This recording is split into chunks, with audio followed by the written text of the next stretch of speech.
பொன்னி தனது வீட்டை மிகவும் சுத்தம் செய்து கொண்டிருந்தாள். பொன்னியின் கணவரோ இறந்து விட்டார்கள். அந்த வீட்டுக்கு வருமானம் என்றிருந்தால் அது பொன்னி வேலைக்கு சென்றால் மட்டும்தான். ஏனால் மீரா என்ற ஒரே ஒரு மகள் பள்ளிக்கு செல்கிறாள். 10வது முடித்துவிட்டு 11ஆம் வகுப்பு படித்து கொண்டிருக்கும் மீரா ஸ்கூல் விட்டு வீட்டுக்கு வருகிறாள். அவர்கள் வீட்டுக்கு பக்கத்தில் ஒரு மரம்.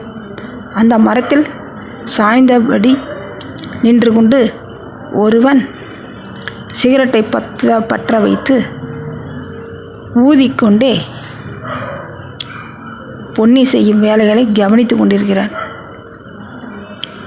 மீரா, என்னம்மா நம்ம வீட்டுக்கு யார் இன்னைக்கு விருந்தினர் வராங்களா?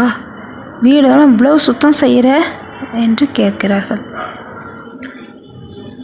பொன்னி அதற்கு பதில் சொல்கிறார்கள், நம் வீட்டை நம்ம தான் சுத்தமாக வைத்துக்கணும்.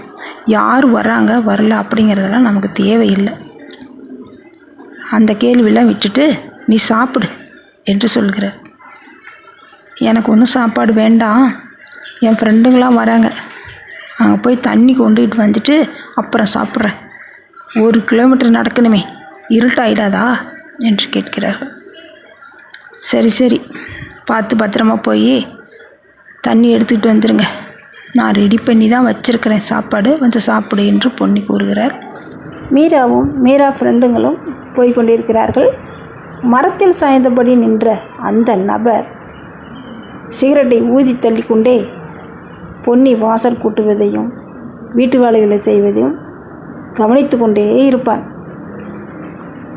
மீரா 1 கிலோமீட்டர் போக வேண்டிய இருப்பதால் வேக வேகமாக போவார்கள். போய் தண்ணீர் பிடிப்பார்கள். வரிசையாக 5 பேரும் 5 குடம் பிடிக்கும்போது 4 குடம் பிடித்து விடுவார்கள். மீதி 1 குடம் பிடிக்கும்போது தண்ணி நின்றுவிடும். அதுவும் மீராவின் குடத்திற்கே தண்ணி இல்லை. மீரா உடனே பண்ணை வீட்டில் இருப்பவர்களை பார்த்து, அம்மா, என் குடத்துக்கு தண்ணி பத்தலம்மா, கொஞ்சம் போட்டுவிடுங்கம்மா, ஒரே 1 குடம் மட்டும் தண்ணி வேணுமா என்று கூப்பிடுவாங்க. யாரும் எட்டி பார்ப்பதில்லை.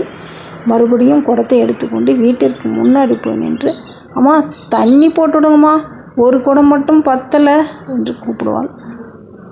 அப்பொழுது அந்த பண்ணை வீட்டில் இளைய மகன் வினோத் என்பவன் வெளியில் வந்து பார்ப்பான்.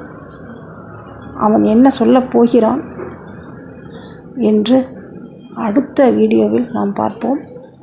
இங்கு பொன்னிக்கு என்ன நடக்கிறது, அங்கு மீராவுக்கு என்ன நடக்கிறது என்பதையெல்லாம் அடுத்த காணொளியில் கண்டிப்பாக பார்க்கலாம்.